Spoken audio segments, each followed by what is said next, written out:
ইরানে হামলার আগে মার্কিন প্রেসিডেন্ট ডোনাল্ড ট্রাম্পকে ইরানের সর্বোচ্চ নেতা আলী খামেনির প্রাণনাশের প্রস্তাব দিয়ে প্রবাহিত করার চেষ্টা করেছিলেন ইসরায়েলের প্রধানমন্ত্রী বেনিয়ামিন নেতানিয়াহু। এমন চাঞ্চল্যকর দাবি উঠে এসেছে দ্য জেরুজালেম পোস্টের একটি অনুসন্ধানী প্রতিবেদনে। প্রতিবেদন অনুযায়ী ইরানের বড় ধরনের মার্কিন ইসরায়েল সামরিক অভিযান শুরুর প্রায় 48 ঘন্টা আগে ট্রাম্প ও নেতানিয়াহুর মধ্যে একটি গোপন ফোন আলাপ হয়। দীর্ঘ সেই আলোচনায় নেতানিয়াহু এমন একটি কৌশলগত পরিস্থিতি তুলে ধরেন যা একসময় ট্রাম্পের নির্বাচনী অবস্থার বিপরীত ছিল। তবে তিনি যুক্তি দেন, খামেনিকে সরিয়ে দিতে পারলে শুধু ইরানের হুমকি কমবে না, বরং এটি হলে ভবিষ্যতের বড় ঝুঁকি প্রতিরোধের একটি গুরুত্বপূর্ণ পদক্ষেপ। গোয়েন্দা সূত্রের বরাত দিয়ে বলা হয়েছে, ইরানের শীর্ষ নেতৃত্ব তেহরানের একটি সুরক্ষিত স্থানে গুরুত্বপূর্ণ বৈঠকের পরিকল্পনা করছিল। সেই তথ্যের ভিত্তিতে এটিকে একটি সম্ভাব্য ডিক্যাপিটেশন স্ট্রাইক বা নেতৃত্ব কেন্দ্রিক হামলার সুযোগ হিসেবে দেখা হয়। সাধারণত যুক্তরাষ্ট্র এই ধরনের সরাসরি রাজনৈতিক হত্যা থেকে দূরে থাকলেও নেতানিয়াহু ট্রাম্পকে বোঝানোর জন্য অতীতের ঘটনাগুলোর সামনে আনেন। বিশেষ করে 2024 সালের নির্বাচনের আগে ট্রাম্পের বিরুদ্ধে কথিত হামলার পরিকল্পনার বিষয়টি উল্লেখ করে তিনি যুক্তি দেন, এটি হতে পারে একটি প্রতিশোধমূলক এবং কৌশলগতভাবে গুরুত্বপূর্ণ পদক্ষেপ। প্রতিবেদনে আরো বলা হয়, আলোচনার সময় ট্রাম্প প্রথমে কিছুটা দ্বিধায় থাকলেও শেষ পর্যন্ত পরিস্থিতির গুরুত্ব বিবেচনা করে সামরিক পরিকল্পনায় সম্মতি দেন। পরবর্তীতে জানা যায়, মধ্যপ্রাচ্যে আগেই মার্কিন সামরিক উপস্থিতি বাড়ানো হয়েছে।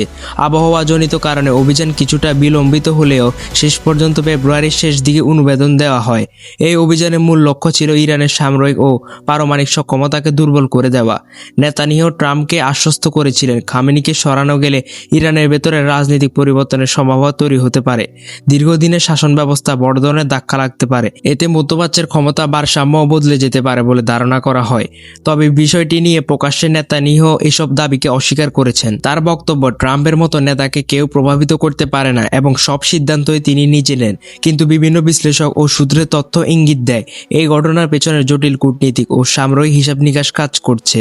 সব মিলিয়ে ঘটনাটি মধ্যপ্রাচ্যের রাজনীতি ও বৈশ্বিক শক্তির সমীকরণে একটি নতুন মাত্রা যোগ করেছে, যা ভবিষ্যতে আরও বড় ধরনের প্রভাব ফেলতে পারে।